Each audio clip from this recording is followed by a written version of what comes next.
Ya. Bueno, es lo siguiente. Nuestro curso de febrero, de los 4 sábados de febrero, el 5, el 12, el 19 y el 26, son sobre lo que sería la ciencia natural de la planetología, que está exactamente ensanduchada entre geología y astronomía, y vamos a hablar de cómo y de por qué. Esa es la idea. Y entonces en esta primera jornada, hoy nos vamos a dedicar a ver cómo la Tierra es la clave para mirar otros planetas. Cómo nosotros aprendimos geología en la Tierra y vamos a llevar nuestro conocimiento y lo vamos a aplicar a Marte y a Venus y a Plutón. Y cómo también la geología nos puede dar una descripción de cómo fue nuestro origen planetario, qué pasó con la evolución de nuestro planeta y de otros que están en el mismo sistema. Y entonces reconocer que tuvimos un pasado de catástrofe que todavía sigue siendo catastrófico y que nos ofrece un futuro que será también catastrófico. O sea, la palabra de catástrofe va a estar en el pasado, presente y futuro del tema de la planetología, en la Tierra y en la Luna y en todas partes. Lo veremos por qué. Segundo, planetas dinámicos. Primer nivel. Vamos a hablar de superficies en movimiento porque los planetas tienen eso, superficies que se mueven. Fuego desde dentro y fluidos en movimiento. Este será el tema de la próxima jornada. El próximo sábado 12 hablaremos de planetas dinámicos, primera unidad. Y en 2 semanas hablaríamos de planetas dinámicos, segunda parte, y separamos entonces paisajes congelados y modelado por el viento. Cómo el viento hace esos modelamientos, no solamente estoy hablando de modelamientos en la Tierra, pero también en Marte. Ustedes saben cómo esas grandes tormentas que se generan en Marte, siendo una atmósfera tremendamente poco densa, pues entonces permite modelar el planeta y producir esos fenómenos de erosión, de transporte y sedimentación a los que vamos a referirnos hoy. Y en el cuarto sábado de febrero, pues hablaremos de nuevos mundos. O sea, vamos a llevar este conocimiento que aprendemos en 3 semanas y lo vamos a aplicar a planetas extrasolares y a lo que podríamos encontrar, planetas también de nuestro sistema solar en el cinturón de Kuiper y en la nube de Oort, para aplicar lo que sabemos. Sabemos que tenemos un zoológico planetario, y buscaríamos otras tierras. ¿Cuáles serían esos criterios para la búsqueda de otros planetas en el sistema solar y en otros sistemas solares que cumplan las características, viendo lo que para nosotros es invisible? Y les anticipo un poco. Ver lo invisible es ver a través de luz que no es visible para nuestros ojos. Es decir, vamos a ver en infrarrojo, en ultravioleta, inclusive en rayos X. Entonces, esta es la propuesta, este es el plan de trabajo que nosotros les estamos ofreciendo, y nos vamos a dedicar hoy, la primera mitad de la jornada, a ver cómo la clave del conocimiento de cualquier planeta es el conocimiento sobre el planeta Tierra.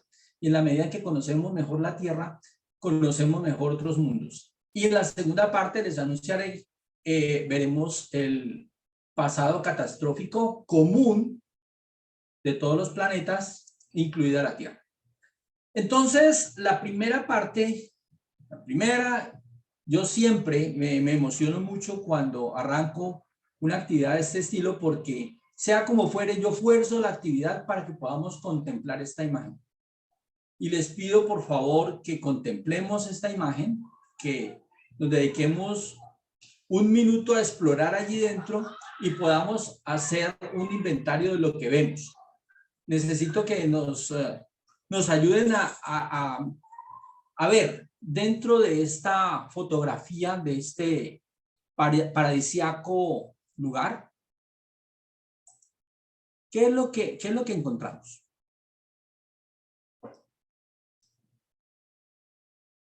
Les doy unos segundos para que lo piensen, lo interioricen, usted identifique lo que ve, y entonces yo ahora haré un recorrido de sobre lo que vemos allí.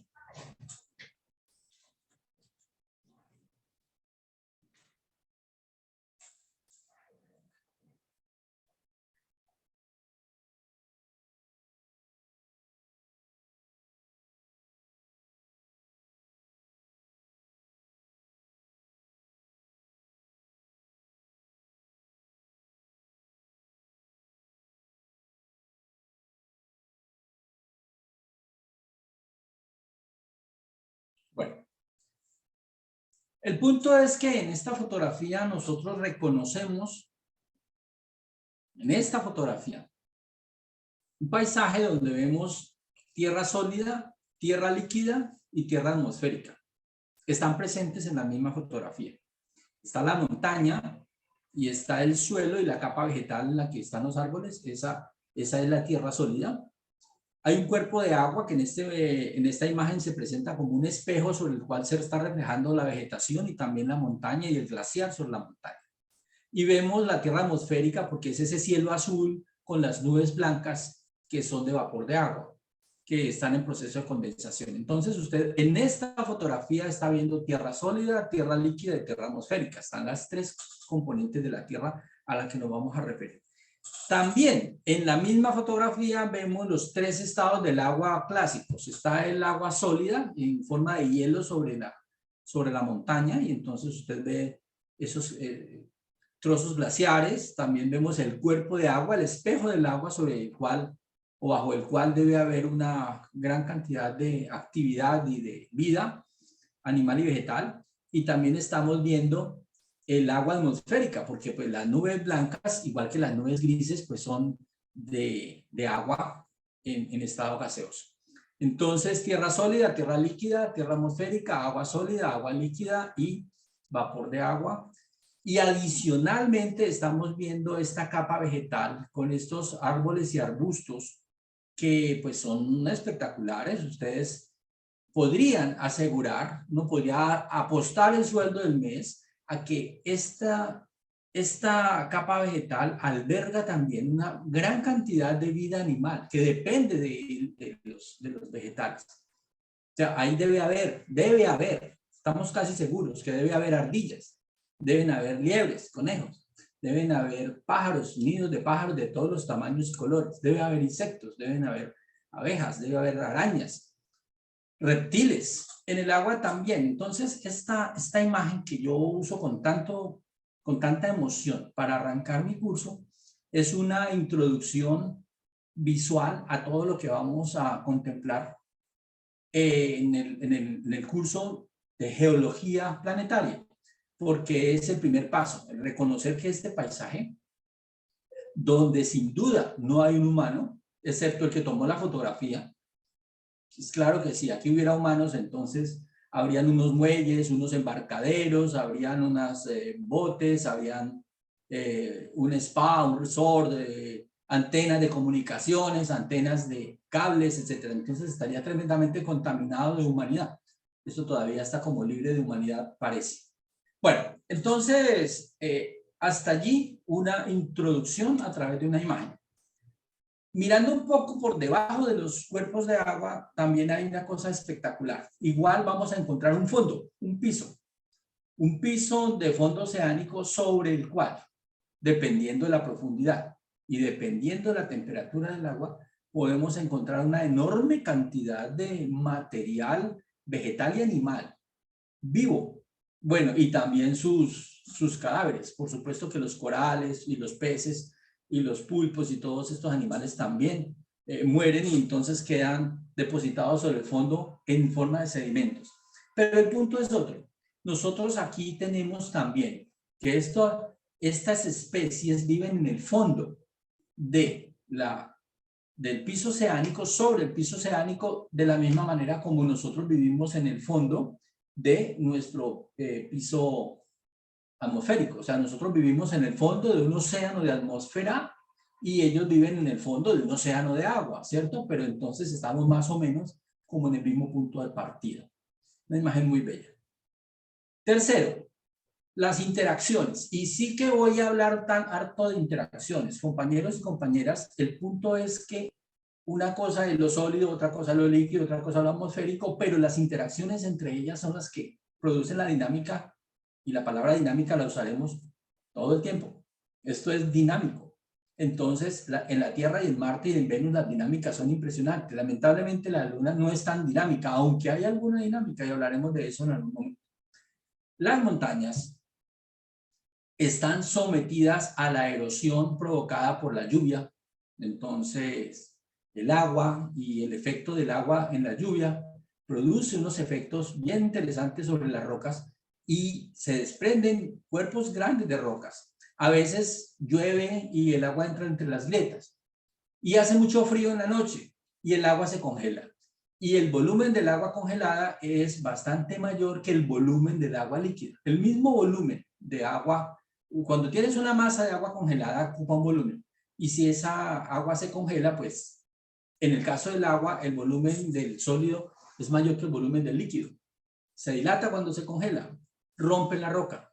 Las grietas de roca sirven como para cuñas de hielo, y esas cuñas de hielo rompen la roca y se produce un efecto bien importante de destrucción de la montaña como cuerpo, como objeto. Entonces la montaña va desapareciendo. Y esos materiales, si son muy grandes, pues caerán al piso por gravedad, pero podría también ser movidos y lavados por el agua y movidos y transportados por el aire. El viento se lleva trozos importantes de montaña, el viento transporta los materiales y los tira por allá en algún lugar. Entonces, la interacción de atmósfera y lluvia y viento sobre la roca sólida es un proceso dinámico muy interesante de destrucción y de modelado de paisaje. Pero también hay otra interacción semejante, que es la de la ola de agua contra el continente. Miren ustedes que si el agua estuviera quieta, seguramente la erosión sobre la costa no sería así de brusca.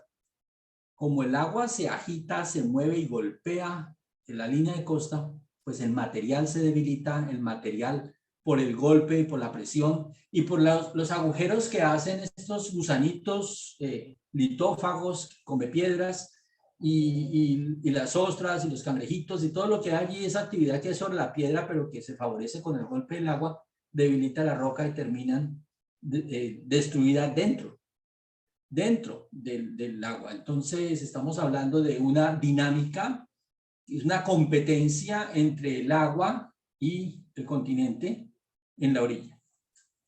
Bueno, otro aspecto, un tercer aspecto que debemos considerar es que en las rocas podemos encontrar vestigios del pasado y armarnos una idea de cómo eran las cosas antes.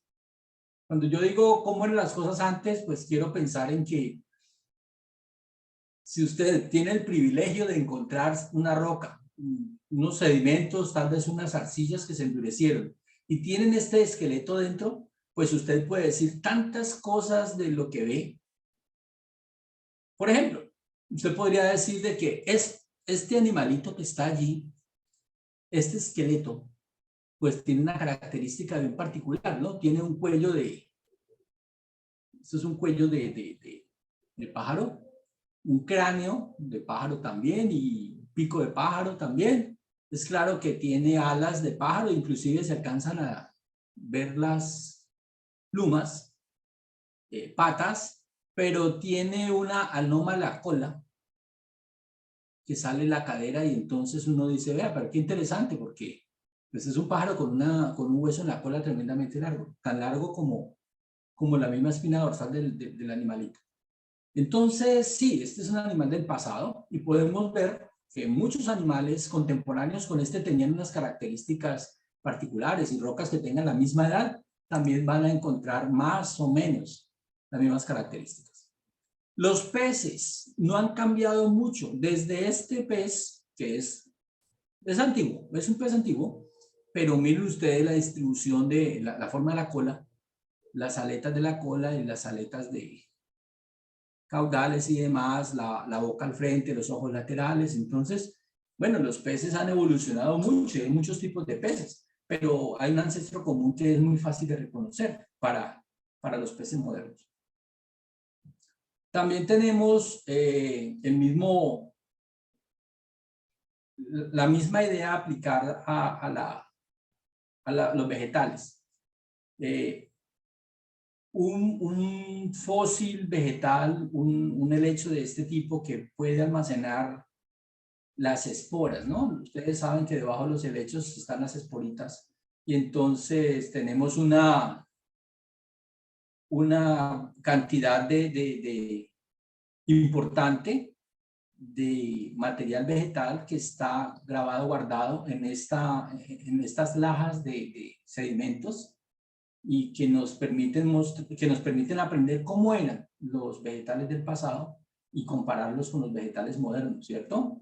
Y aprender muchas cosas sobre la capacidad de reproducción, la fotosíntesis, los gases atmosféricos en el pasado, etcétera. Todo esto concuerda. Bueno, entonces, con este preámbulo de 3 partes, pues, a ver, el objetivo de nuestro curso, de nuestra charla de febrero es entender nuestro hogar planetario, porque eso es importante para observar y para entender otros mundos del sistema solar y más allá. Esta frase la copié de un texto que se llama Planetología, ¿sí? Descubriendo los secretos del sistema solar. Es un libro hermoso publicado por Nat Geo. En el 2008 salió de un astronauta que se llama Tom Jones y una geóloga planetaria que se llama Ellen Stofan. Entonces, este libro, que me fascina, es del año 2008, yo lo usé de referencia y esta frasecita es precisamente de la 3ª página de este libro y la razón por la cual vamos a buscar explicaciones planetológicas, porque es que es la manera de entender los secretos del sistema solar. Para eso, como la Tierra es la clave, entonces hablemos primero de geología. Y definamos geología como la ciencia, y yo le agrego, y el arte, porque es una ciencia y es también un arte, ¿sí? Que nos permite entender cómo es el planeta Tierra. Pero lo llevaremos a la Luna, a Venus, a Marte y más allá. Entonces la geología nos va a permitir entender nuestro planeta y sus alrededores. También, digamos de una vez que existen 2 tipos de geología o 2 tipos de profesionales que dentro de la geología se enfocan. Está la geología física, que se va directamente sobre los materiales de la Tierra y los procesos que operan en la Tierra. Y hay una geología que se llama histórica, porque en ella se busca entender el origen, la evolución, el desarrollo. Entonces, bueno, yo estoy mucho más cerquita de la geología física. Sin embargo, la geología histórica es tremendamente maravillosa, es muy, muy atractiva y es muy desafiante. Vamos a hablar de las 2. Entonces, para entender un poquito por qué la geología es un extremo de la planetología, entonces veamos cuáles serían esas áreas a las que se dedican los geólogos. ¿Qué es lo que la geología estudia? Entonces, miren, ustedes se podrían sorprender, este cuadrito es sacado de otro libro que yo voy a usar todo el tiempo, que uso con mis estudiantes de geología y de ciencias de la Tierra y de astronomía cuando empezamos clase. Este libro, que es también hermosísimo, que tiene unas imágenes bellísimas, pues yo, al ser profesor registrado ante la editorial, ante la Pearson, y ser usuario del libro y mis estudiantes también, pues entonces me facilitaron todos los recursos, apoyos de docencia, las fotografías, las imágenes las tengo quizzes, tengo exámenes, tengo mucho material de la editorial sobre el libro y por los mismos autores. Entonces esta tablita pertenece a eso. Entonces, una de las muchas áreas sería la geología aplicada a la arqueología, hacer arqueología geológica. Otros son las biogeociencias. Esto sí que es hermoso, biogeociencias. En esto se inspira mucha gente para hablar de exobiología también. Ingeniería geológica, geología forense, geoquímica, geomorfología, o sea, las formas de la Tierra. La Tierra tiene unas formas tremendamente caprichosas que hay que analizar y que muchas formas coinciden, pero tienen explicaciones diferentes. Se ve igual una montañita, pero esa montañita puede tener muchas razones, muchas fuentes distintas que generan una montañita. Geofísica, este es el campo mío. Historia de la geología. Hidrogeología, o sea, geología e hidrología. Geología médica, imagínense ustedes, geología médica. Mineralogía, ciencias oceánicas, paleoclimatología, el clima del pasado, paleontología, esto es enfocado a los fósiles y a los registros de seres vivos biológicos, no arqueología, sino paleontología. Petrología, estudio de la roca en sí misma. Geología planetaria, un campo maravilloso. Geología de cuencas sedimentarias. Sismología, geología estructural, tectónica y vulcanología. Son los campos a los que se dedican los geólogos. ¿Hay una mano levantada?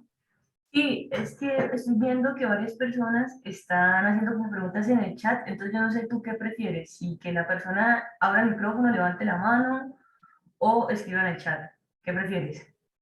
Pues mira, yo en este momento comparto la pantalla y no tengo acceso a la pantalla ni veo. Me salió un recuadrito que dice que alguien alzó la mano, pero yo no estoy leyendo el chat.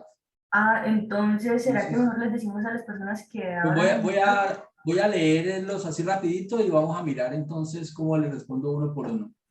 Pero, o prefieres que abran el micrófono y que pregunten, como prefieres. No, pues aquí está alguien hablando de tierra plana y quiere que hacerse expulsar. Ok. Árboles y lagos. Ok. Diferentes etapas del ciclo del agua. Un nevado en el fondo. Agua en estado líquido, sólido y atmosférica. Ok, muy bien, nos identificamos, ¿sí? La diversidad geológica, su simetría, sustrato rocoso, agua, sustrato, atmósfera. Muy bien. Interacciones, variedad, índole, elementos, sí, todo eso estaba en la imagen. La geología de los asteroides, ¿en qué campo entra? Bueno, ¿en qué campo entra la geología de los asteroides? Volvamos a la imagen anterior. La geología de los asteroides tiene una componente de mineralogía, tiene una componente de petrología, porque esto va directamente a los materiales del que está hecho el asteroide y te permite clasificar si el asteroide es carbonáceo, si el asteroide es metálico, si es mixto. Si es puro, tiene mezcla, si ha sido una compilación, un agregado de otros materiales y ha formado un grupo de clásicos y se ha consolidado como un conglomerado, ¿sí? Tiene que ver también sin duda con geología planetaria, claro, con la geología planetaria también. Y de pronto, bueno, pues yo diría que también geofísica. Geofísica, la geofísica también te permite, la geoquímica, ¿dónde está la geoquímica? Serían las principales ramas de la geología que te podrían explicar un asteroide. Lo pueden hacer como un meteorito también, que puede verse como un un escombro de un cometa que en su camino lo dejó por allí, o cuando cruzan la atmósfera y caen, pues entonces lo recogemos in situ y entonces también se hace pues el estudio mineralógico, petrológico y, se le hace mucha geofísica y geoquímica. Bueno, ¿algo más, Diana? No, no veo más preguntas en el chat. ¿Vale? Bueno, Entonces, listo, estaré pendiente para ver qué preguntas o te surgen. aviso cada tanto, si quieres. Sí, Vale, cuando se acumulan, entonces perfecto. las podríamos evacuar Vale. cada tanto. Gracias.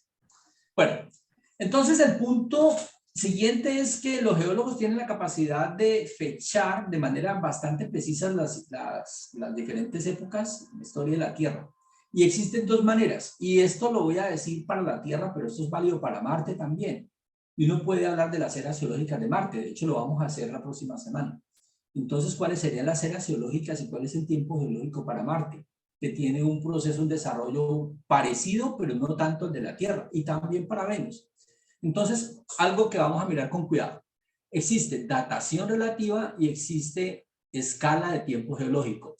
Los geólogos se apoyan en ambas y en ambos casos tienen que hacer mediciones y tienen que hacer comparaciones. Pero en el tema de la datación relativa, lo importante es que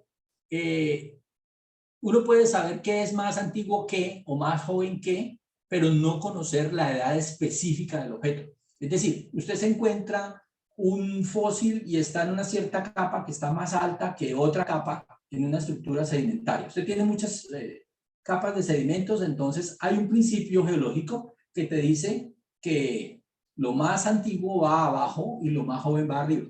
Entonces, sin duda, y hay otro que dice que las capas se depositan de manera horizontal. Si usted encuentra una estructura plegada o girada, es porque hubo un proceso geológico y físico que cogió una capa horizontal y la dobló de esta manera. Pudo haber sido un terremoto, pudo haber sido una erupción volcánica, pudo haber sido un desgarre. Hay muchas razones por las cuales una capa de estratos horizontal, donde lo más joven está abajo y lo más joven está arriba y lo más viejo está abajo, puede sufrir transformaciones y entonces enredar la vida al estudiante. Pero siempre podremos asegurar que lo más joven está arriba, lo más viejo está abajo, sin que conozcamos su edad específica. Entonces esto es como una datación relativa. Pero realmente lo chévere de esto es que usted puede saber con muy buena precisión cuál es la edad de un cierto estrato. Entonces, para un estrato o para dos, usted puede encontrar casi con alta precisión la edad y hacer entonces datación relativa con la seguridad que usted tiene una secuencia de una superposición de rocas sedimentarias o de flujos de lava que están depositadas una sobre otra en forma de capas. El Curiosity encontró en Marte una superposición de capas perfectamente, muy bien depositada, muy bonito, que estamos seguros desde la geología terrestre que eso ocurre bajo agua, o sea, bajo el efecto del agua con la ayuda de agua. Hay deposiciones que se pueden hacer sin agua, pero estas deposiciones de sedimentos donde lo grueso se va primero y lo más liviano flota y demás, entonces eso con toda seguridad fue realizado bajo agua. Tercero, estas superposiciones o estas sucesiones de fósiles, pues también son tremendamente valiosas porque nos pueden ayudar no solamente con la parte de la secuencia y la edad específica, sino pues, con el orden y con el periodo, porque podremos saber que un cierto mastodonte, un cierto dinosaurio, un cierto lagarto vivió aquí, vivió allá, y entonces encontramos el mismo esqueleto con las mismas características, un ambiente, un ecosistema muy parecido, pero entonces separados por el océano Atlántico. Y usted dice, ¿y estos animalitos que están en Sudamérica y estos que están en Golfo de Guinea, en África, son igualitos? Pero, bueno, es que esto en algún momento estuvo pegado. Y entonces formaban un solo continente. Ese fue un argumento de los que usó Alfred Wegener en 1930 cuando estaba defendiendo su teoría de la deriva de los continentes. Uno de los principales. Bueno, a ver, compañeros, les voy a pedir un poquitico de paciencia. Nosotros vamos a superar esto muy fácil. El tema de los cuadros termina siendo un poquito harto cuando los cuadros tienen tanto texto, pero miren, este cuadro en particular es muy sencillo. Este cuadro en particular, pues mire que lo único que tenemos que saber es que pues tiene un encabezado acá. Siempre que ustedes se enfrenten a una tabla, pues tienen que ver cuáles son los encabezados. Por aquí dice eón, era, periodo, época, y pues el desarrollo del animal y la planta que corresponde a ese periodo o época o era. Y hacia abajo, pues está también una datación. Por aquí aparece 4500, aquí aparece el número 4000, 2500, 542, 488, etc. Estos numeritos corresponden a millones de años en el pasado. Desde hoy hacia atrás, ¿cuántos millones de años? Entonces, esta tabla, y ojo que Marte tiene también una tabla de eras geológicas. Sí, Diana, dime. Te quería preguntar si no le puedes ampliar un poco más la imagen, de pronto dale la tecla F11 a ver si te muestra la... mira, el botón, eso, es que se estaba viendo como muy pequeño. Y allí hay un botón para ampliar, para presentarlo completa la pantalla. Si quieres, le doy la tecla F11 que creo que te la pone más pantalla completa. Claro, así, si lo abrimos de esta manera, pues entonces la vemos por parte, pero también se puede. Entonces, mira, aquí la ampliamos. ¿Qué es lo que queremos ver acá? empieza la historia del planeta hace 4.600 millones de años, es la unidad de medida que se está utilizando. Y nos dicen, oye, todo ese periodo que comprende entre 4.600 millones de años y 542 millones de años tiene un nombre y se llama precámbrico, con 3 momentos importantes: el ádico, el arqueano y el proterozoico. Bueno, son nombres. Los geólogos lo llamaron así.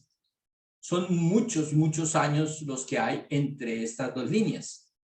Y él empieza con el origen de la Tierra y terminan con los primeros organismos pluricelulares.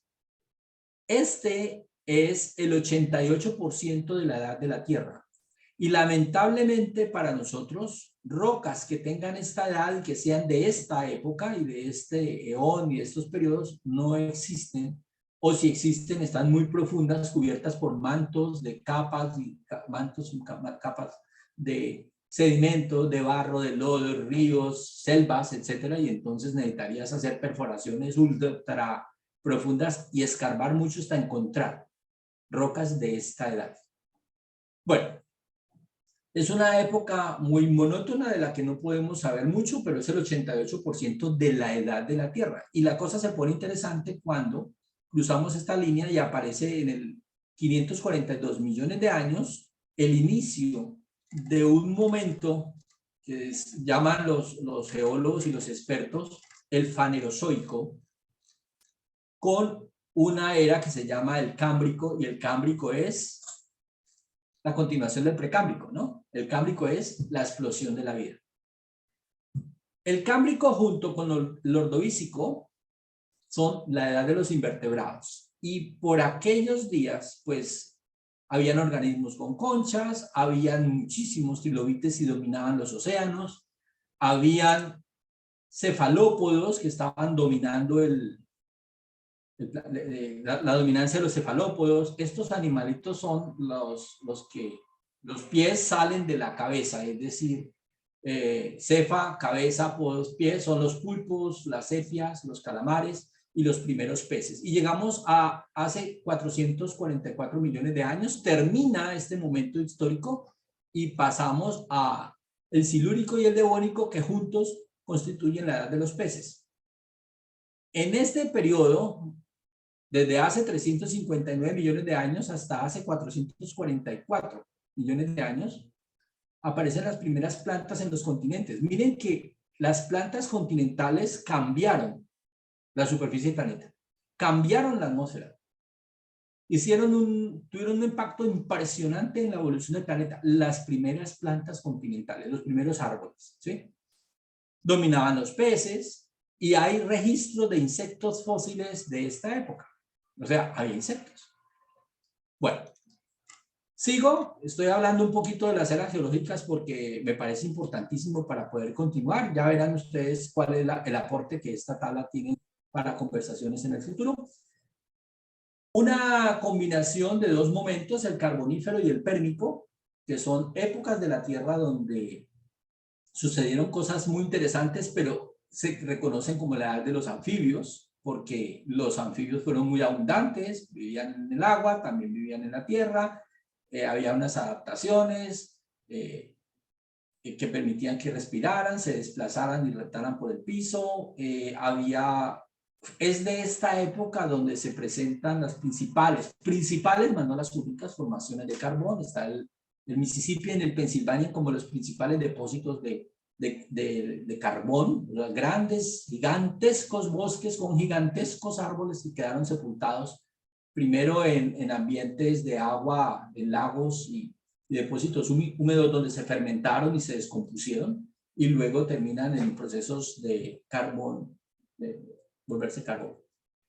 Entonces, los trilobitos se extinguieron, muchos animales marinos se extinguieron. Acá, hace 252 millones de años, hubo una extinción masiva tremendamente importante que se llama la extinción del Pérmico.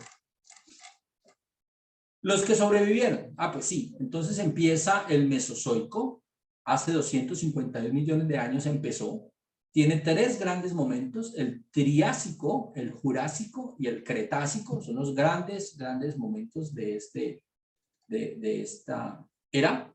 y la edad de los reptiles, en particular de los grandes reptiles. Entonces habían dominio de dinosaurios, aparecen las primeras aves, eso es muy importante, una evolución de reptiles hacia aves, que se puede explicar paleontológicamente, y las primeras plantas con flores. Aquí también se presenta una revolución, porque el hecho de que las plantas tengan flores implica también polinización. Y ya la polinización, pues entonces sí que vuelve a ser como otro periodo cámbrico, otra vez el despliegue, el desarrollo de la vida y de la diversidad con la polinización de las plantas con flores. Bien, hace 65,5 millones de años, ustedes saben perfectamente, hubo una catástrofe planetaria, entonces un impacto de un megasteroide de 10 kilómetros de diámetro. Piensen en el Himalaya y en el pico principal del Himalaya, que es el Everest, que tiene 9 kilómetros. Entonces piensen más o menos en eso. Impactó en lo que hoy es la península de Yucatán. En aquel tiempo no había península de Yucatán y no existía el poblado de Chicxulub, pero así se le reconoce. Y entonces ese impacto produjo la extinción masiva de los dinosaurios y muchas otras especies. Y ahí es donde termina el Cretácico y el Mesozoico y empieza el Cenozoico. Y nosotros hoy vivimos el Cenozoico, porque el Cenozoico todavía no ha acabado. El Cenozoico, estamos en el Cenozoico. Desde hace 65 millones de años, 65,5, pues hablamos de la edad de los mamíferos y del desarrollo del humano. Sin embargo, hay una cosa bien importante que hay que tener en cuenta, y es que el Cenozoico tiene dos periodos, el terciario y el cuaternario. El terciario terminó hace 2,6 millones de años. 2,6 millones de años.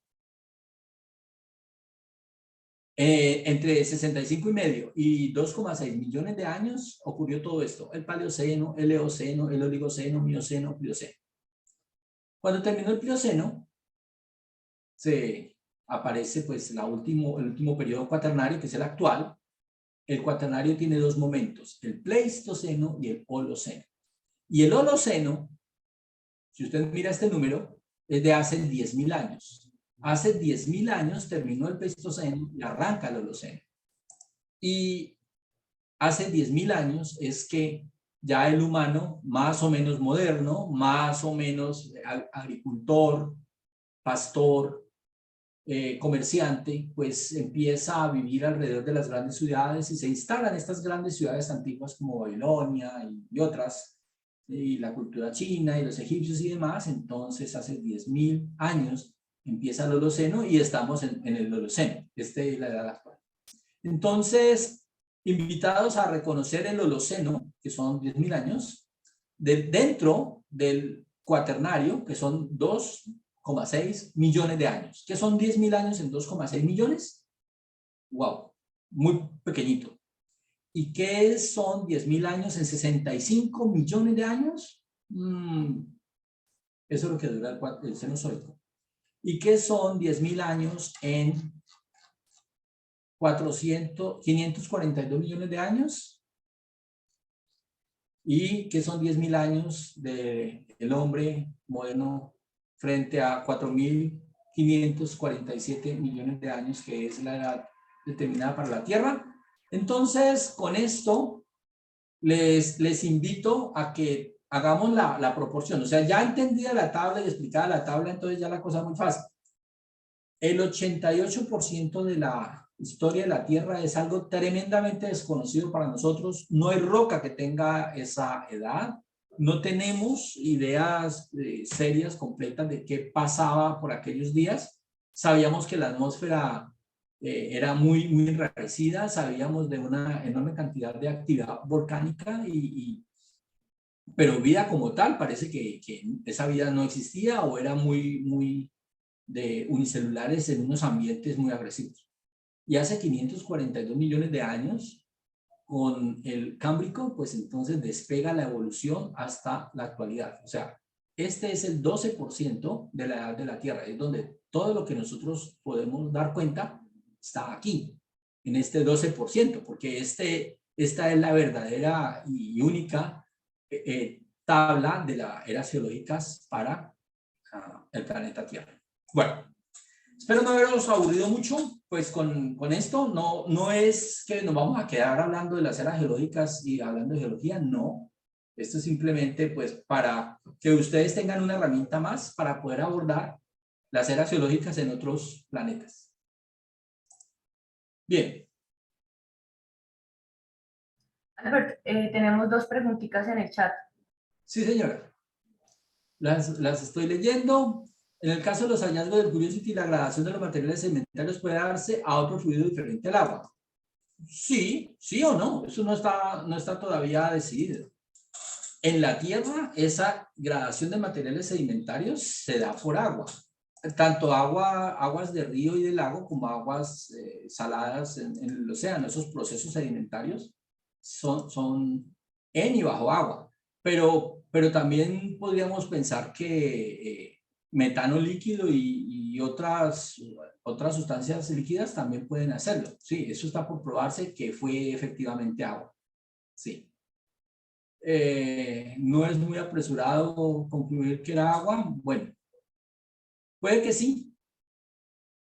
Igual no es lo que está hasta ahora, hasta donde sabemos, hasta donde los datos nos permiten sacar conclusiones. Este planeta pues también tuvo agua, así como sabemos que en Mercurio hay cráteres polares profundos donde la radiación del Sol no llega porque están en los polos de Mercurio y hay agua congelada, y en la Luna hay agua congelada, y en los polos de Marte hay agua congelada. Pues entonces suponemos que este lago donde está Curiosity también es de agua que en algún momento no estuvo congelada.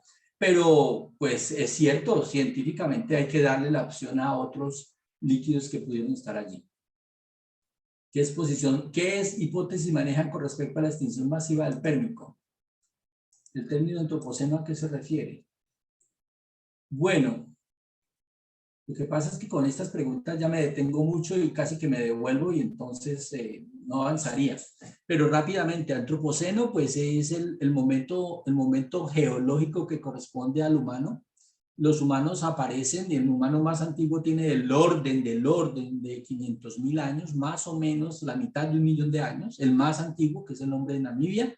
Y entonces, de todas las familias de Homo que aparecieron, de todos los que iban a terminar como, o de la familia Homo, que son primos entre ellos y que tienen un antepasado común, pues entonces el Homo sapiens sapiens es el que queda. Y entonces, pues cuando el humano empieza a ser el que desarrolla tecnología, comunicación y demás, y pues se establece como la más importante de las criaturas que viven en la Tierra y se confiere poderes, pues entonces a esos nos referimos como el antropoceno.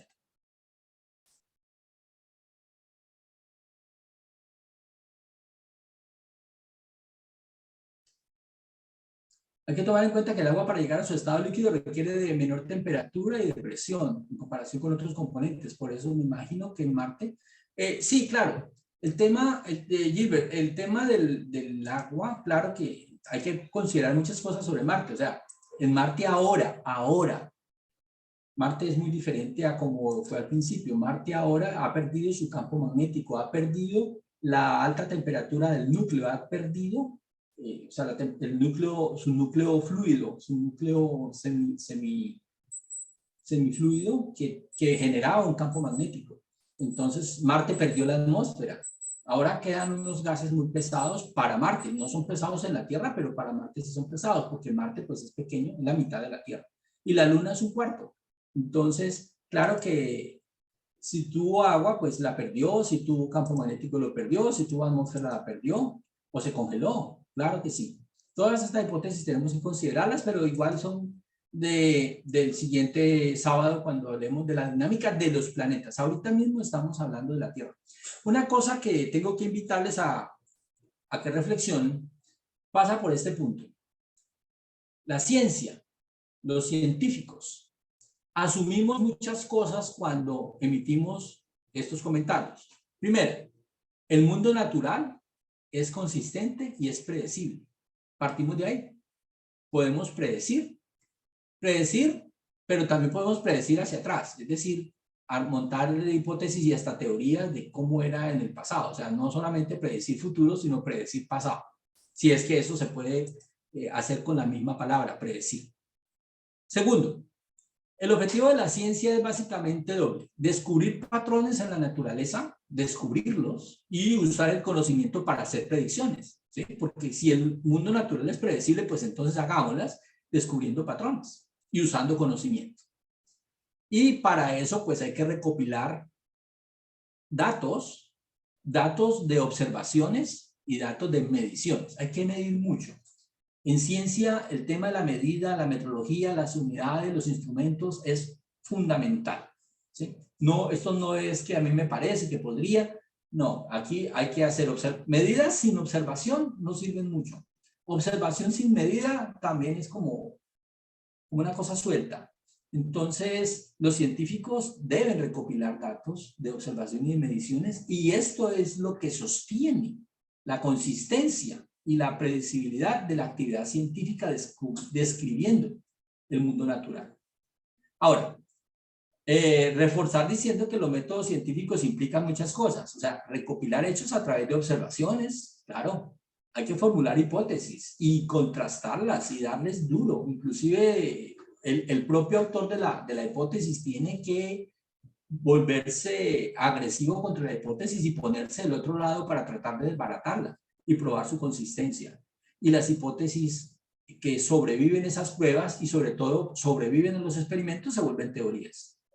Y no existe un camino sencillo o un único camino para llegar al conocimiento científico. Entonces, esto que estamos hablando y lo que sigue, pues es soportado en teorías científicas, la derivada continental, que después de 1957 se vuelve la tectónica de placas, y otra enorme cantidad de teorías que son teorías, porque han sobrevivido estas pruebas que la ciencia hace y porque están soportadas en observación más datos, ambas cosas. Bueno, volvamos a la Tierra. La Tierra es dinámica. Es un sistema que tiene muchos subsistemas. De hecho, lo más simple que uno puede imaginarse son 4 esferas que interactúan entre ellas. No son 4, son muchas más, pero estas son como las más generales. Es la geosfera, sobre la cual, o envuelta por la atmósfera, con hidrosfera, o sea, hay una interacción hídrica entre atmósfera y geosfera. Pues la hidrosfera modela el paisaje, ríos, lagos, océanos, lluvia, aguas subterráneas, aguas superficiales, etc. Entonces hay toda la hidrología del planeta Tierra y la interacción atmósfera-océano, que eso es fabuloso, es una fantasía. Pues. Uno puede hacer 200 doctorados en interacción océano-atmósfera y no quedar satisfecho. Y la biosfera, que es un campo pues muy especial al que se ha dedicado muchos profesionales de la biología y otras ciencias afines a la biología. Bueno, les voy a comentar algo. Yo estoy seguro que usted conoce muy bien el ciclo hidrológico como es uno de los ciclos del sistema Tierra. O sea, no es solamente el sistema, es la interacción entre sistemas. Por eso voy a mencionar esto. Los ciclos sobre la Tierra relacionan sistemas. Entonces hay un sistema Tierra, hay un sistema atmósfera, un sistema océano, un sistema Sol que está emitiendo radiación, los fotones llegan aquí después de 8 minutos y entonces interactúan con el piso y entonces se evaporan el agua, por ejemplo. Entonces el agua se evapora gracias a que la radiación del Sol llega al piso y evapora el agua. Entonces los grandes cuerpos de agua, los océanos o los grandes lagos, el agua se cambia de fase y se condensa. Ustedes saben que, y esto es un aspecto climático, de día y mientras hay sol, pues el sentido natural del viento es moverse hacia el continente. El agua tiene un calor específico muchísimo mayor que la arena y que la montaña y la vegetación. Entonces, el agua cuando está caliente y el aire cuando está sobre el agua caliente más caliente que el mismo continente, pues entonces sube, pero después viene la radiación también y sobre la arena, y la arena se calienta mucho, y el aire se calienta mucho más sobre la arena, entonces sube. Entonces el aire que está encima del océano va y llena ese espacio, ese vacío atmosférico que queda, y entonces hay viento desde el océano hacia el continente. Inclusive alcanza las montañas. Y en la montaña se enfría y llueve y entonces lava y erosiona y moviliza, primero con cascadas, luego con ríos muy energéticos que transportan rocas grandotas, luego el mismo río ya no transporta tanta roca grande y entonces se va volviendo turbio y empieza a transportar son sedimentos y al final pues esos sedimentos llegan otra vez en una desembocadura en un delta al océano. Entonces el agua viene mezclada con sedimentos de la montaña y entonces trozos de material de la montaña se mueven en los cuerpos de agua en movimiento y terminan en el océano, en las playas y en los platós oceánicos. Entonces, sí, el ciclo hidrológico afecta de esta manera la superficie de la Tierra. Entonces tenemos que hace un weathering. Weathering es el nombre técnico que se aplica para estos procesos sobre las rocas. Tiene que ver como la climatización de la roca, pero no es eso, es el ataque a la roca. Las rocas originalmente pues se ataca el oxígeno del aire, ataca el hierro y lo oxida. El agua, un poquito ácida, con un poquito de ácido carbónico, ataca a los feldespatos. El agua disuelve las sales, el agua disuelve el carbonato de calcio. Entonces, estos ataques químicos, más los procesos físicos que ocurren sobre las rocas, pues entonces las desbaratan, las destruyen y los trozos de roca se van a mover hacia el océano y terminarán entonces sobre el océano, o no, dentro del océano mejor, ¿sí? Sobre el piso del océano. Bueno, ahora, ¿cómo conectar el ciclo hidrológico con el ciclo de la roca? Bueno, esto es fácil. Si entendimos el ciclo hidrológico, ¿sí? Evaporación, condensación, precipitación y weathering sobre las rocas y volver otra vez a depositarse en el océano. Pues pensemos ahora en un lugar donde haya subducción, donde el fondo del océano se mete por debajo del continente, que es bastante más grueso y menos denso. Entonces, la capa más densa se mete debajo del continente y arrastra. Ella viene con sedimentos, además de ser ella misma, pues tiene también unos sedimentos que se mete por debajo del continente. Cuando alcanza una temperatura de 900, 1000, 1200 grados, esa roca se funde, desaparece como roca. Se derrite, se funde, se mezcla con el magma, con materiales del manto muy calientes que vienen subiendo por plumas. Y entonces, pues estas plumas, ojo con algo, tenemos una roca derretida. Cuando un cuerpo se calienta, aumenta el volumen, se dilata. Si aumenta el volumen, el cuerpo tiene una masa, pero aumentó el volumen, disminuyó la densidad. La misma masa, pero sobre un volumen mayor, la densidad disminuye. Y si la densidad disminuye, por principio de Arquímedes, por flotación de los cuerpos, sube. Entonces, estas plumas de magma, que tienen roca derretida y gases disueltos y tienen gran cantidad de minerales diversos, suben, suben, suben, encuentran una grieta en el piso y empiezan a salir a la superficie como un volcán. Ahora, al principio los volcanes no tienen el edificio volcánico. Es evidente que el primer volcán pues es un roto en el piso, una grieta por donde está saliendo material, pero ese material en la medida en que sale y sale y sale, pues va armando el edificio volcánico. Entonces aparece uno y varios volcanes activos paralelos aquí al lugar donde está ocurriendo esto.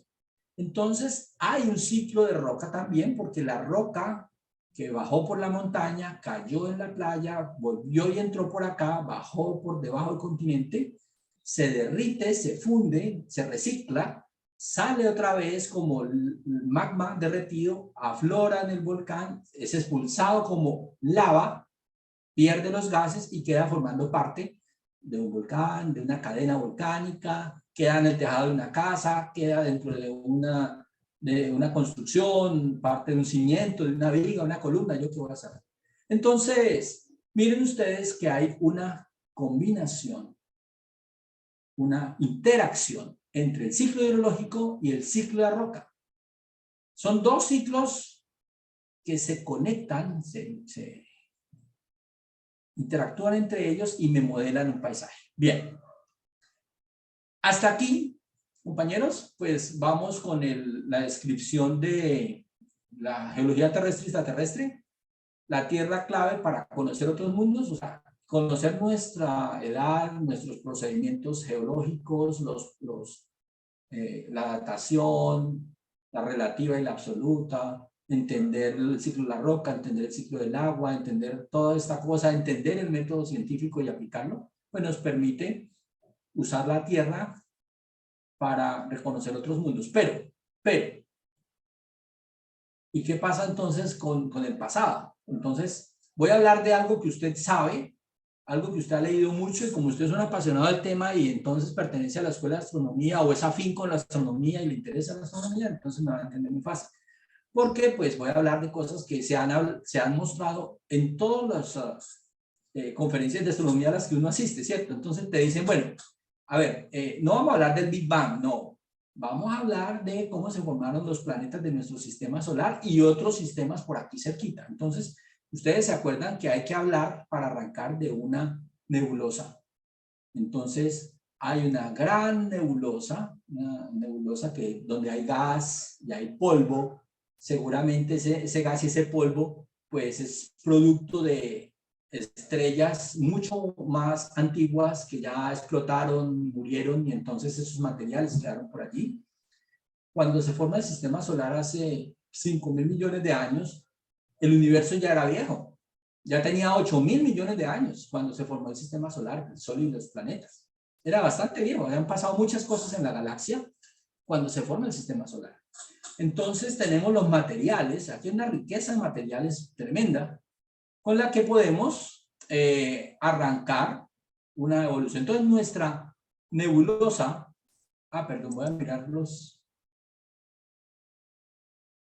A ver, el ciclo de la roca lo saben debido a la composición química, o cómo saben que el material sedimentado depositado en el fondo del océano termina formando parte del magma volcánico.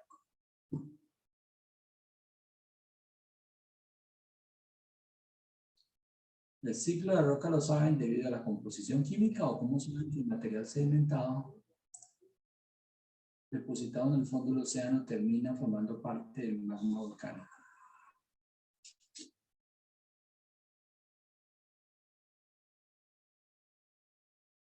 Bueno, acá vamos a tener que... Acá hay otra. El término teoría en sentido popular es como una idea. En ciencia es lo contrario. Una teoría es algo comprobado y verificado, aunque pueda ser reemplazada por otra. Ok. Asociación Lawrence, Asociación de las Geológicas. Ok, gracias. Bueno. ¿Cómo puedo entender el polvo solar, el polvo cósmico y su composición esencial era de hidrógeno y helio? Bueno. 5 y 11. Vamos a intentar responder estas preguntas sin pasarnos de las 6 de la tarde. Las rocas tienen un rastro químico. Cuando una roca se forma, tiene una composición. Los petrólogos saben que la roca tiene una cantidad de... Es un silicato, entonces hay dos tipos de silicatos. Están los silicatos oscuros o ferromagnesianos, están los silicatos claros, que son no ferromagnesianos. Sobre los que sí son ferromagnesianos, que son oscuros, una alta cantidad de hierro, de magnesio, forman un tipo de rocas que son oscuras y tienen unas características, y en particular esas son de bastante profundidad. O sea, eso no se ve fácilmente en las partes altas de un volcán ni en una erupción volcánica. En cambio, los minerales claros son claros, son menos densos. A ese tipo de minerales corresponde el cuarzo, en particular los óxidos de cuarzo y otros silicatos como los feldespatos, que son claritos. Hay feldespatos de sodio, hay feldespatos de calcio y hay feldespatos sodio, calcio, ¿me olvidó el otro? Potasio, perdón, potasio. El potasio normalmente forma una roca que es rosada, tiene un color rosado, un feldespato rosado. Entonces, todas las rocas ígneas tienen esos elementos formadores de rocas en alguna proporción.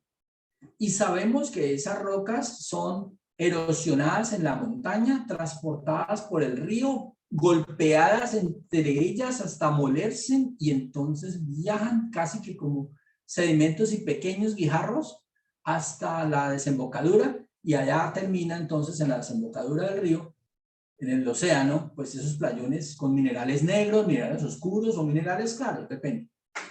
Pero si la teoría de la tectónica de placas es correcta, pues entonces el planeta Tierra no se hincha, y no se hincha significa que vuelve y se recicla.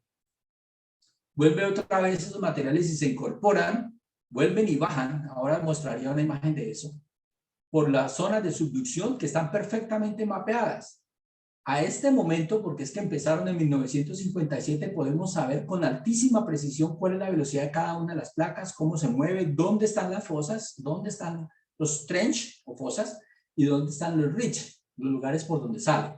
Se han visitado con sumergibles. En 1972 bajó el Alvin y otro sumergible francés que se llama el Archimede y otro que se llama el Siena.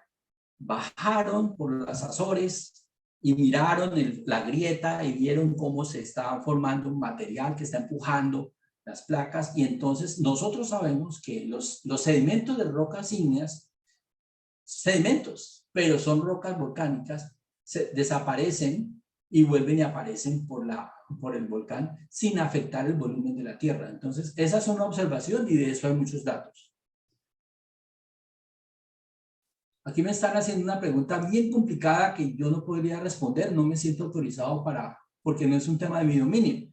¿El método científico es la única fuente de adquirir conocimiento? Yo podría decir que el método científico es la única forma de adquirir conocimiento científico y de pronto conocimiento técnico, sí. Pero hay conocimiento que usted adquiere que no lo hace a través del método científico. Pero yo no soy una persona autorizada para hablar sobre conocimiento. A mí me parece que estaría siendo muy atrevido dando este tipo de comentarios, Juan Carlos. Bueno, sigo. Entonces, sabemos que hay una hipótesis de la gran nebulosa, esta gran nube molecular gigantesca, grotesca, que está por allí y es perturbada. Entonces, una perturbación que no sabemos esa perturbación quién la produjo porque no se puede saber. Tal vez una supernova explotó, tal vez la nube molecular está pasando por un lugar de la galaxia que es muy frío y entonces estas partículas y este gas se comprimen y entonces esto es como el detonante para que esta nebulosa empiece a formar como unos pequeños grumos que van a ser los centros. Estamos hablando de pequeños grumos a nivel de toda la nube molecular, que es de millones y millones y millones y millones de kilómetros cúbicos. Es una cosa tremendamente grande. O sea, de una nube molecular no se forma una estrella, se forman miles. Entonces, sabemos que esta nube pues gira. Ella está respetando el movimiento de la galaxia, hace parte de un brazo de la galaxia. Las nubes moleculares están en los brazos de las galaxias, que es donde se forman estrellas, nunca están en el centro de la galaxia, sino hacia las afueras. Gira con la galaxia, gira ella misma, tiene un momento angular porque está en rotación, y entonces hay lugares donde la densidad es bien grande y está compuesta de hidrógeno y de helio porque estos son los elementos más abundantes que hay en el universo.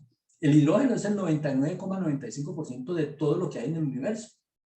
Y el helio, pues, es lo que queda cuando el hidrógeno pasa por una estrella masiva, bien grande, una estrella que está haciendo su proceso estelar de transformación de hidrógeno en helio. Entonces, el helio es el segundo material. Por eso sabemos que es de hidrógeno y de helio. Y entonces hay una cosa bien chistosa y es que se empiezan a agrupar, pero ustedes saben que por gravedad, ¿sí? Entre más masa tenga una pequeña concentración, yo empiezo con una concentración pequeñita, al principio es por atracción electrostática, entonces yo tengo un pequeño fragmento y por fricción se electriza y entonces adquiere una carga positiva y por acá habría otra que tiene carga negativa. Entonces la atracción cuando están muy cerquita y son muy pequeñitas es de tipo electrostático. Pero cuando ya esto tiene un volumen grande, ya es el campo gravitacional el que empieza a actuar. Entonces van llegando más cosas, llegan trozos de asteroides, llegan pedacitos de meteoritos y va creciendo esta cosa va creciendo. Y si alcanza un tamaño suficiente, pues entonces esto se va a volver una estrella. Y lo que no se fue al centro, pues va a ser el planeta. Entonces, esto lo vamos a ver con algún detalle en un momento. Entonces, la nebulosa empieza a contraerse hace unos 5.000 millones de años.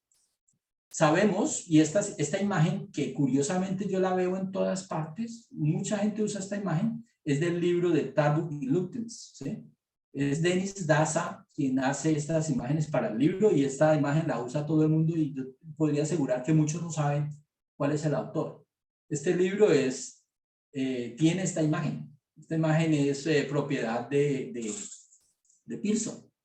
Bueno, entonces, el disco es plano, el protosol queda en el centro y los planetas están orbitando primero como anillos. Ellos no son planetas, hay anillos alrededor del naciente Sol. Y esos anillos después darán, por gravedad y por electrostática, terminarán como planetas. Serán los protoplanetas. Entonces, hay una cosa muy interesante y es que para nuestro sistema solar, pero esto no es en todos, los planetas interiores son metálicos y rocosos. Son hechos de materiales más de silicatos, y entonces forman rocas, inclusive rocas metálicas, mientras que los planetas que están a una distancia prudente del Sol, ¿sí? Son planetas que evolucionan para nuestro sistema solar por la temperatura de ellos, por la temperatura en la región que ocupan, que es bastante baja por la distancia del Sol, pero ellos también en su propia núcleo tienen pues una fuente radioactiva, hay radioactividad, que es lo que le da la temperatura al núcleo del planeta, pero tienen unas enormes atmósferas que tienen en particular pues mucho vapor de agua, tienen CO2, pero tienen unos gases que aquí entre estos otros pues podemos declarar ahora que son metano y hay varios. Una cosa muy curiosa para nuestro sistema solar, ¿sí? Los planetas que están antes del cinturón principal de asteroides, pues tienen una característica similar. Son planetas que han tenido volcanes, tienen una superficie rígida, dura, una capa grande y una atmósfera muy fina, muy pequeñita comparado con el planeta. Y los planetas exteriores son todo lo contrario.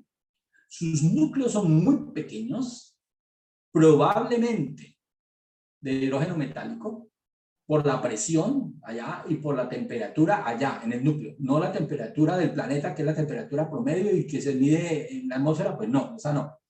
Y tienen unas capas de gas, unas atmósferas brutalmente grandes y gruesas comparadas con su núcleo. Entonces se habla de planetas gaseosos, inclusive de gaseosos congelados. No porque el gas se congele, no. Son gases muy fríos. Entonces, de eso también tenemos que hablar. Ahora, en el caso de la Tierra, otra vez, volvamos a la Tierra y paremos de divagar. La Tierra tiene una estructura de capas muy bien conocida, muy fácil de reconocer.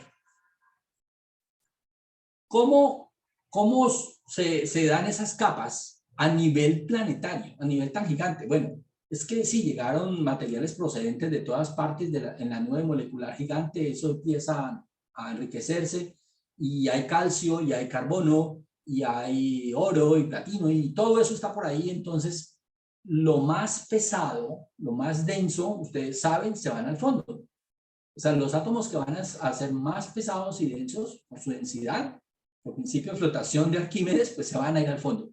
Y el fondo del planeta Tierra es el núcleo, es el centro de la Tierra.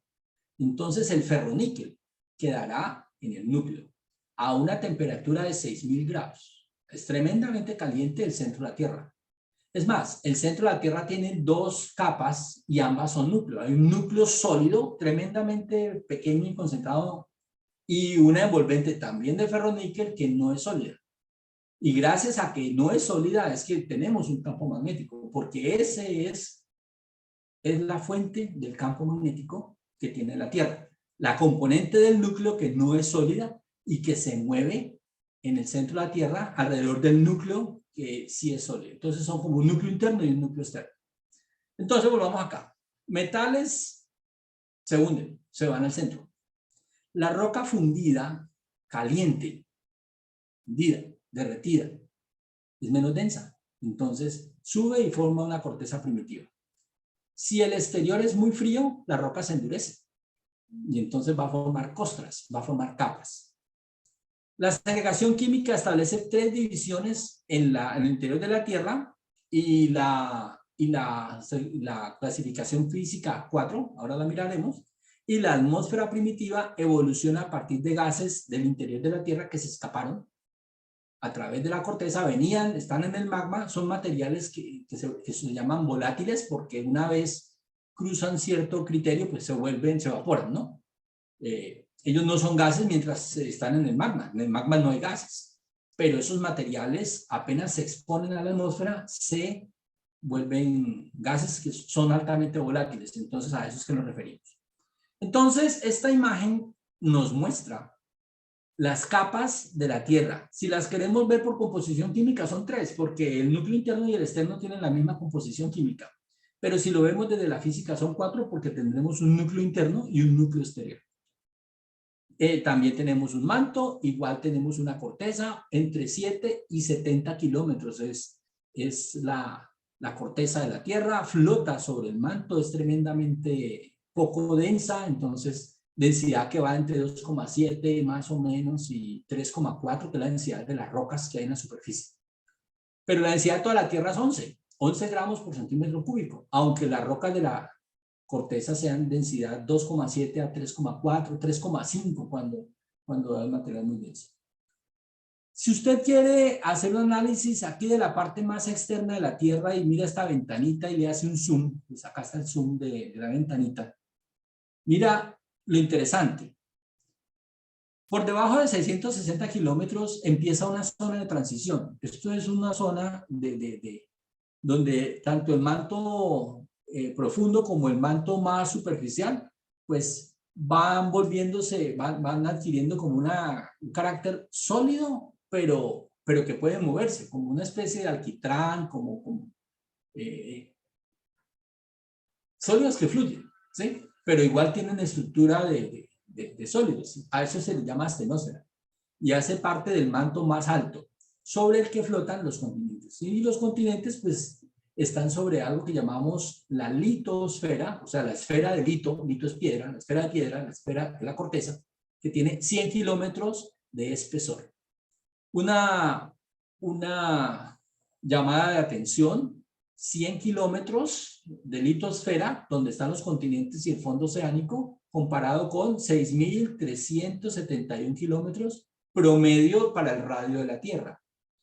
Entonces, ustedes saben que la Tierra tiene 2 radios, el polar y el ecuatorial, y este es el promedio. Entonces, ¿qué son 100 kilómetros en 6.371 kilómetros? Algo tremendamente delgadito que apenas se podría observarse.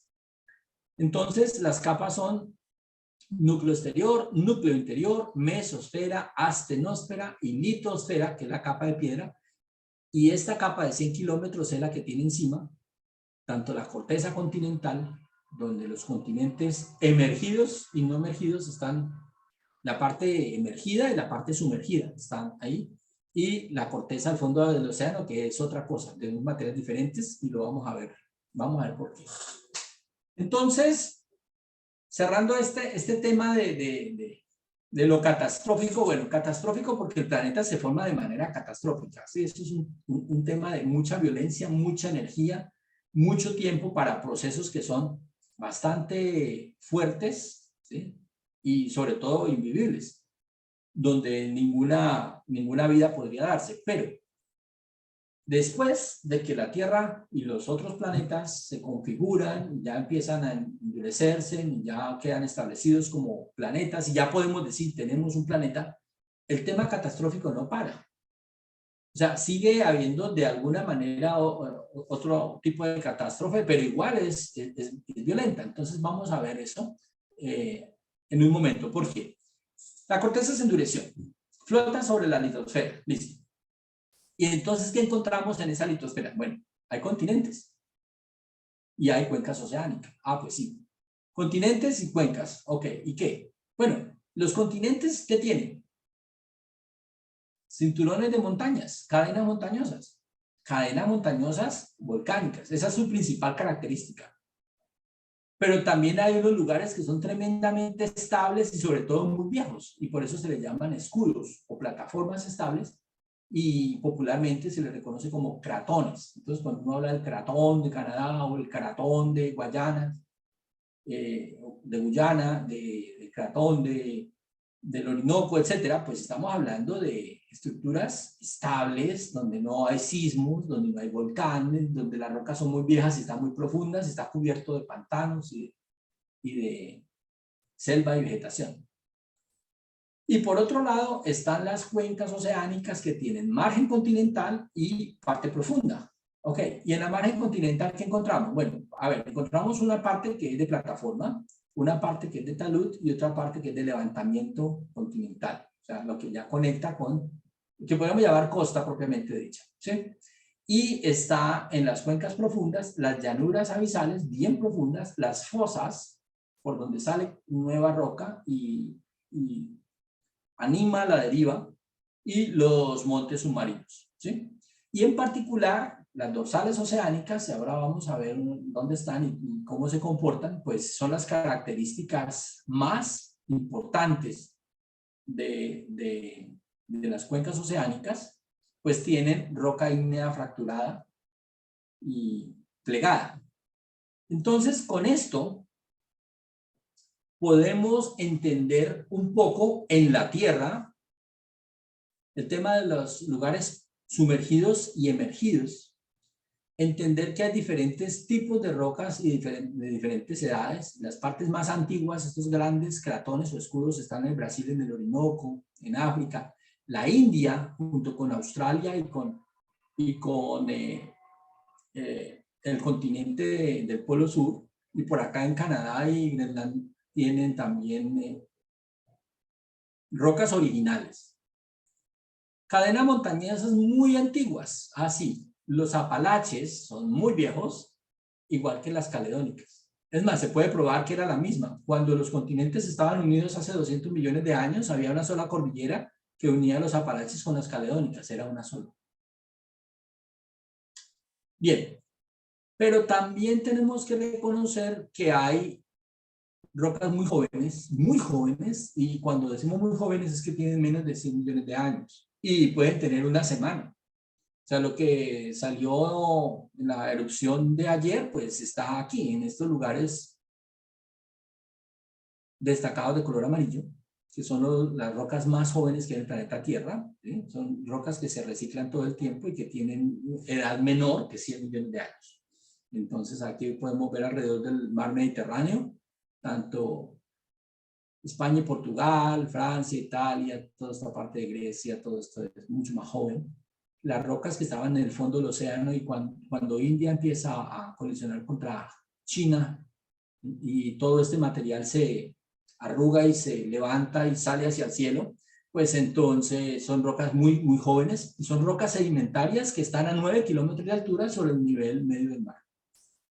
Y bueno, entonces aquí podemos ver ejemplos. Cuando usted revise esta grabación, cuando vuelva a ver el material o lea un poco, pues entonces podemos asociar el escudo de Canadá, los montes Apalaches o la montaña del Himalaya, pues a diferentes lugares que son tremendamente opuestos, son muy diferentes, ¿no? Entonces son como los tres extremos: lo muy joven, sedimentario, las antiguas cordilleras y los cratones, ¿bien? Ya estamos hablando del pasado catastrófico, ¿no? Ya pasamos de capítulo.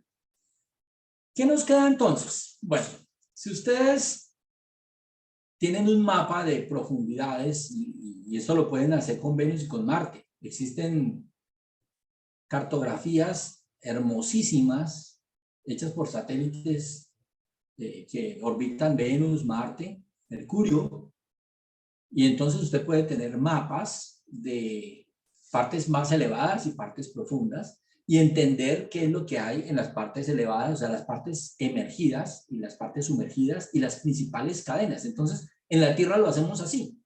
Tenemos el sistema de los Andes, la gran cordillera de los Andes, ¿sí?, que va paralela a una fosa impresionantemente profunda, que es la fosa de Perú-Chile.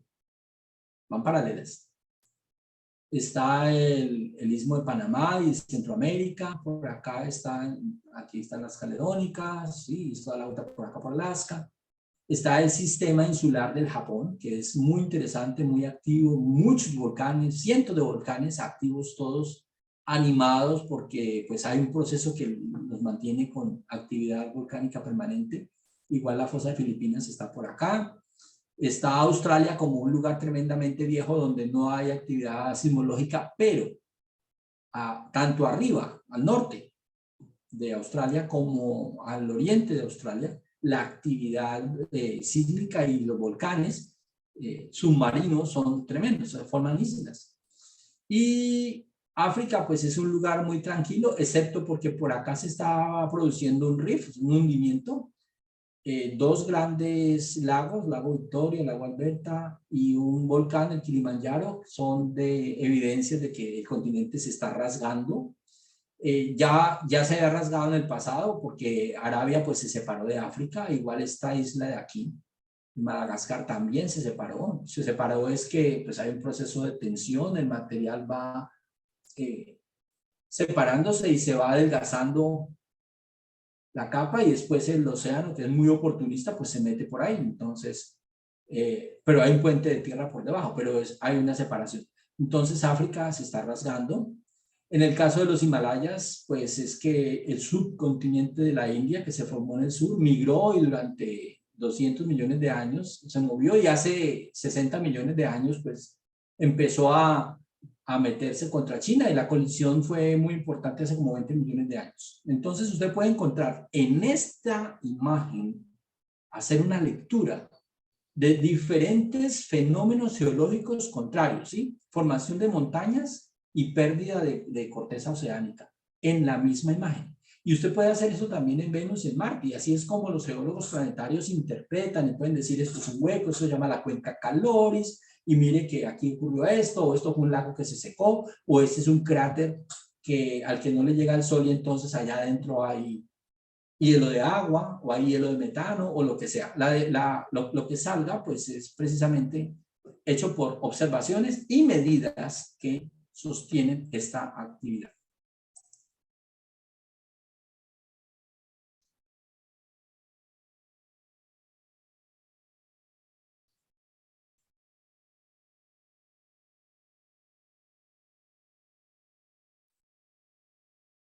Gilbert, en mis talleres para niños hago un ejemplo con el vaso de agua y tierra de jardín demostrando las diferentes capas debido a las diferencias de densidad. Ah, sí, claro. Estupendo, es una muy buena actividad para niños. Otra idea comparativa es una naranja. Si cortan la mitad, vemos que se asemeja al grosor a la escala. Sí, sí, es cierto. Y hay algunos que piensan que la naranja está bien, pero un huevo igual, ¿no? Podrías usar un huevo y la cáscara de huevo contra el huevo es más o menos el espesor de la corteza versus el planeta Tierra. Muy bien. Un fractal, lo de la naranja, no entendí. ¿La naranja es un fractal? ¿No un fractal? Bueno, entonces, vamos acá. Un mapa. Entonces, el mapa nos dice, oye, además de las partes emergidas, los continentes que están sobre el nivel del mar y yo puedo caminar sobre ellos y veo la falla geológica y veo el volcán en erupción y siento el terremoto y veo la avalancha y veo los derrumbes, pues sí, también hay una actividad bajo el océano que no vemos porque está bajo el océano. Entonces, el piso oceánico tiene una tremenda actividad. Entonces, yo les quiero mostrar por acá una línea que se llama el RISE, la dorsal del océano Pacífico. En este lugar se forma la gran placa tectónica del Pacífico, que es la más grande de todas. La placa tectónica del Pacífico es gigante. Por el occidente, pues va empujando todo este material hacia China y Australia y Japón. Y por el oriente, pues embiste a Sudamérica, solamente Sudamérica. Porque la placa del Pacífico, pues tiene aquí un par de placas como la de Nazca, Cocos, y por acá hay otra que se llama Juan de Fuca, que son muy pequeñas y localizadas y que tienen un impacto directo sobre la falla San Andreas, sobre Baja California, o tienen un impacto directamente sobre el Istmo de Panamá y han producido pues que Panamá tenga ese arco así. O sea, ¿por qué razón el arco de Panamá, por qué Panamá tiene esa característica? ¿O por qué tiembla tanto en el Chocó? ¿O por qué esos grandes maremotos en Tumaco y en Buenaventura? ¿O los terremotos en Guayaquil? Todo eso tiene una explicación que se soporta porque por aquí, por esta dorsal del Pacífico, está naciendo roca que se mueve simétricamente en las dos direcciones. Pero en el Atlántico también pasa lo mismo, exactamente igual. Hay una dorsal, una cordillera volcánica, porque son volcanes submarinos, bajo el océano, en medio de África y Sudamérica, y es la responsable de que América y África, que estuvieron juntas hace 200 millones de años, ahora estén separadas. Entonces, esta dorsal, que Alfred Wegener en 1903, 1910, 1930, cuando armaba sus hipótesis y decía que África y América estuvieron conectados y mostraba evidencia geológica, inclusive paleontológica, no le creyeron, porque nadie había visto esa cordillera. Pero en 1957, cuando arrastraron unos instrumentos, magnetómetros, sonares, etcétera, encontraron. Y cuando el Alvin y el Archimedes se sumergen por acá por Azores y encuentran actividad en el fondo del océano, dicen, Wegener siempre estuvo en lo correcto. Lo que pasa es que no le iban a dar la razón. Él es doctor en meteorología, no geólogo, ¿sí? Él no explicó completamente cómo ocurría el proceso porque él no sabía que esto existía. Y las leyes del calor aplicadas al planeta Tierra, pues en aquel momento nadie lo consideraba. Entonces, reconocen la teoría como tectónica de placas, pero realmente esto es deriva de los continentes. Bueno, entonces habrá lugares donde la actividad es muy fuerte y a una velocidad importante, y hay lugares donde esto es muy lento. Entonces, concluimos que nuestro planeta está rasgado. El fondo oceánico es tremendamente activo, ya sea porque se genera nueva roca y aparece una dinámica, o por lo contrario, ¿no? Porque se subduce y entonces roca vieja que alcanzó ya al continente se mete por debajo y entonces se recicla y sale como un volcán. Y la razón por la cual los volcanes, y en particular las cordilleras volcánicas de Sudamérica, o sea, los Andes, van paralelos a esa fosa, ¿sí? Eso es una teoría. Eso está absolutamente demostrado, que hay una conexión entre los volcanes. ¿Por qué todos los volcanes de Sudamérica y por qué la montaña en Sudamérica está del occidente ahí frente a la fosa Perú-Chile y Ecuador-Colombia y no en el centro o en el oriente? Entonces, la teoría de la tectónica de placas explica todo esto. Entonces, así nos queda nuestro planeta. Esta es la forma final del planeta Tierra. Y aquí hay otra vez el mismo mapa, pero en esta ocasión con unas medidas de GPS y de satélites de posicionamiento global que nos permiten saber con qué velocidad y en qué dirección se están moviendo los respectivos continentes. Las flechas rojas dicen que el movimiento es de más de 7 centímetros por año, o sea, placa Nazca contra Sudamérica es de 7 centímetros por año, igual Cocos contra Centroamérica, ¿sí? Y por aquí la placa del Pacífico contra la fosa de las Marianas y el arco de Filipinas. Pues ole, sí, esa es la más violenta. Ahora, es que 7 centímetros al año, profe, ¿en serio? 7 centímetros al año, ¿alguien puede medir 7 centímetros al año? Yo no mido 7 centímetros en un año, pero en 10 años sí puedo medir 70 centímetros. Y en 100 años la evolución sería de 700 centímetros, que son 7 metros. Y eso sí se ve. 7 metros se pueden ver en 100 años y 70 metros se pueden ver en 1000 años. Y desde que el humano está andando por ahí, son muchos kilómetros, a razón de 7 centímetros cada año. Bueno, entonces África se mueve hacia Europa también, y cada rato cierra el Mediterráneo y vuelve y se abre y vuelve y se cierra y entonces esto vuelve a ser cíclico.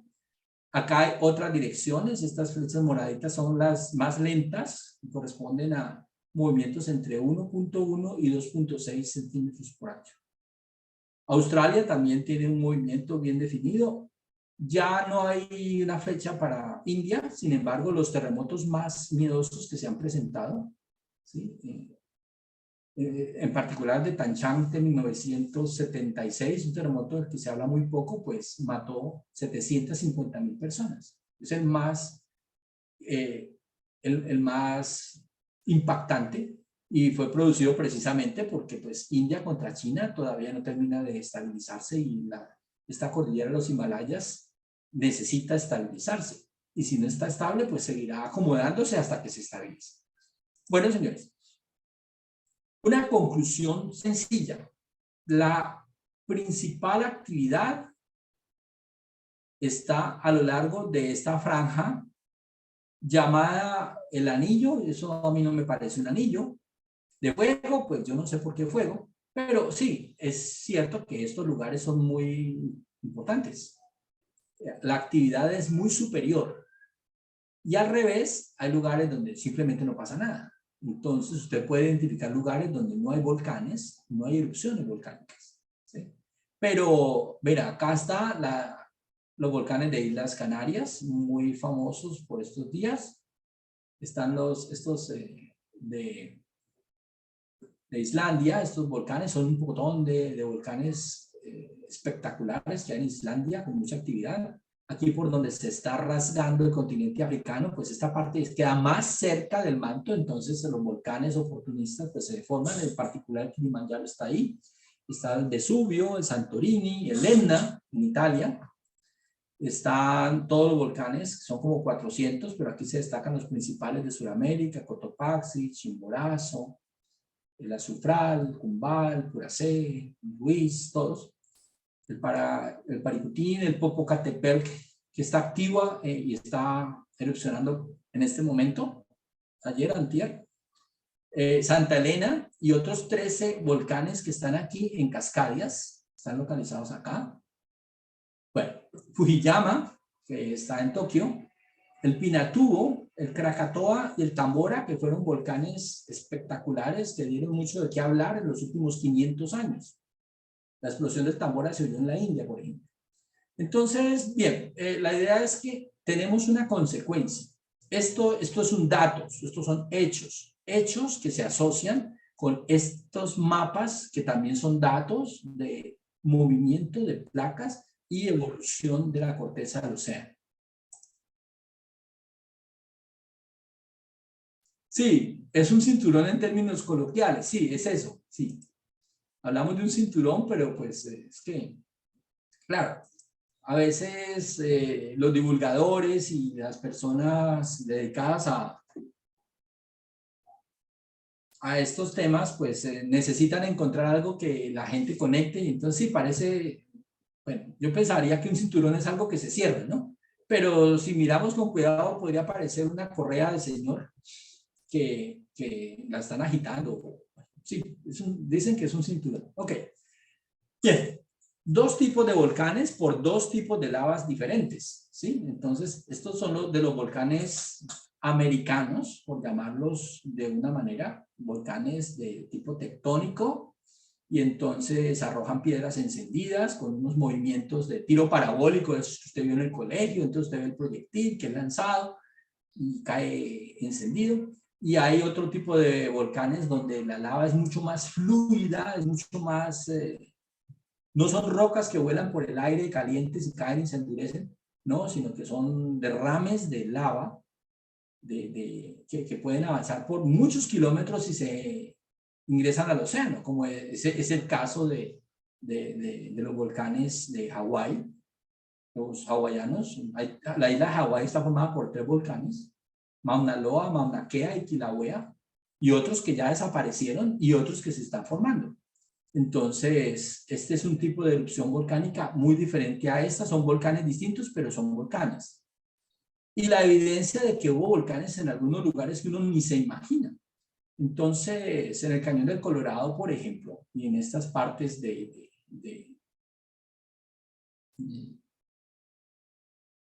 ya olvidé el lugar, pero bueno, no es relevante. Esto es lo que uno llama un cuello volcánico. Es decir, aquí hubo un volcán, hizo muchas erupciones y en la última vez que hizo erupción, pues hubo un material que no alcanzó a salir y a derramarse, no salió por el cráter y entonces se endureció. Y después viene el viento y el agua y se llevan el edificio volcánico porque pues eso es ceniza y roquitas pequeñitas que se pueden ir rápidamente y entonces queda lo más duro de erosionar, que son esos basaltos y estos gabros que son del cuello del volcán. O sea, aquí hubo un volcán. Y es claro que pues, el volcán tiene diques, tiene sills, tiene una cantidad de cosas que corresponden a su estructura.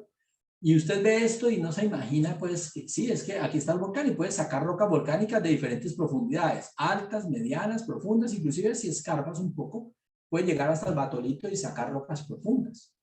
Y son fáciles de sacar, porque mira que es solamente perforar un poco por acá y ya estaría cerca de la antigua caldera de este volcán extinto.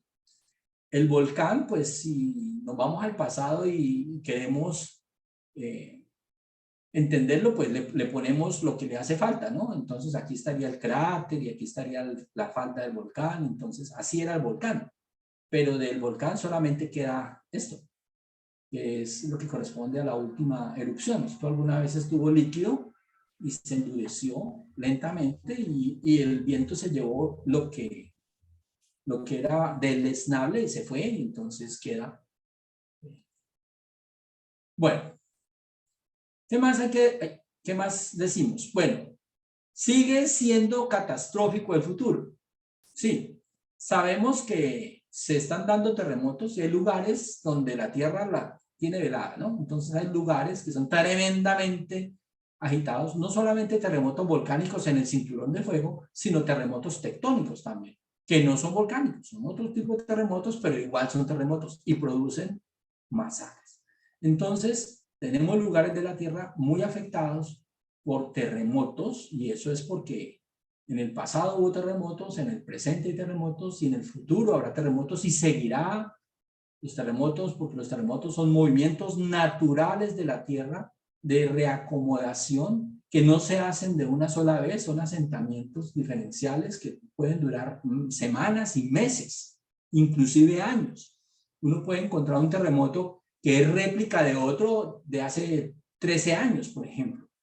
En Bajo Baudó se presentó un terremoto muy fuerte y a los 13 años se presentó uno igual, exactamente en el mismo sitio, dos lineecitas por debajo, que es una réplica del primero, porque es que 13 años para la Tierra no son nada, para nosotros es media vida, pero no. Entonces los terremotos siguen siendo signos de un pasado catastrófico, de un presente catastrófico y esto no va a cambiar. Igual pasa con las avalanchas, entonces podemos decir que los movimientos de tierra pues son naturales. La tierra pues tiene una característica, las rocas, si llueve, si esto está, la capa vegetal no es lo suficientemente fuerte como para evitar el efecto del agua, si el suelo si al suelo se le desplaza la vegetación, la velocidad de la gota de agua es la misma. Si hay una hojita, si hay un vegetal allí, pues recibe la gota, la amortigua, la pulveriza y entonces cae un rocío. Pero si usted se lleva la matica, pues la gota le abre un hueco de 4 centímetros. Entonces, el efecto de la deforestación, el efecto de la desestabilización, que meten carreteras sin hacer los estudios correspondientes, los ingenieros geólogos no son consultados, entonces van trazando carreteras y van cortando montañas de cualquier manera y entonces el material pues busca estabilizarse y al hacerlo pues entonces produce catástrofes. Finalmente, recordarles, ya termino, 2 minutos termino, existen 3 tipos de rocas, aunque realmente son 2 tipos de rocas, pero son 3, pero son 2, pero son 3. Entonces voy a hablar un poquito de eso. Las rocas que se forman a partir de magma que se endurece sin salir del volcán, intrusivas. Son rocas volcánicas que nunca vieron la superficie y nunca estuvieron en contacto con la atmósfera. Se endurecieron sin salir, nunca fueron eyectadas. Se enfrían muy lento, tienen cristales grandotes, son hermosas. Para poderlas ver hay que entrar al volcán. Se llaman volcánicas intrusivas o ígneas intrusivas.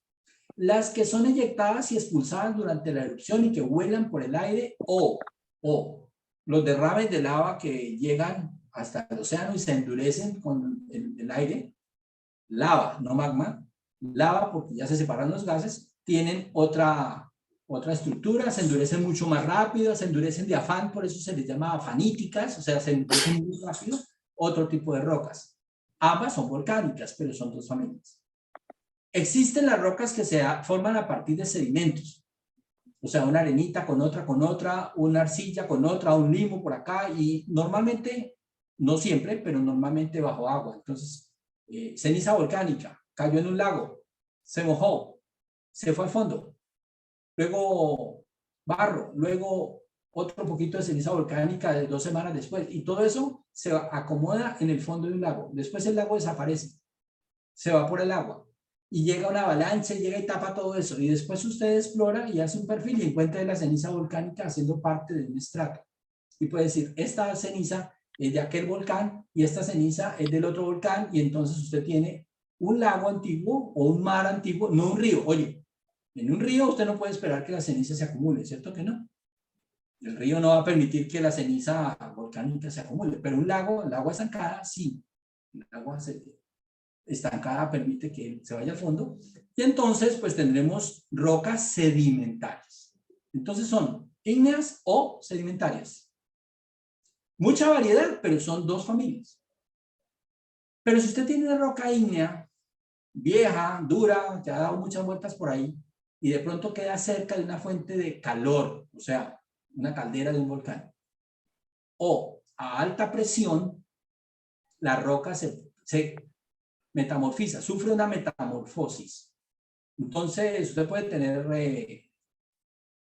arcillas. Si usted somete esas arcillas a alta presión durante millones de años, eso se le vuelve una pizarra. ¿Sí? O una roca de carbonato de calcio, o un trozo de una estalactita o de una estalagmita dentro de una caverna de carbonato de calcio, pues con los millones de años de compresión eso se le vuelve mármol. O sea, es una metamorfosis. Entonces, el mármol no es una roca original, es un proceso de metamorfosis de una calcita.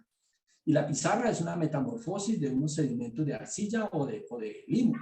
Y así sucesivamente. Entonces, hay procesos de metamorfismo. Y la metamorfosis ocurre para rocas que ya eran ígneas o para rocas que ya eran sedimentarias. Entonces, quedan como rocas metamórficas. Y entonces buscar rocas metamórficas en la Tierra y en otros planetas, pues es muy interesante, porque entonces te va a decir que los procesos de metamorfismo, pues implicaron calor o alta presión o agua o cosas por el estilo.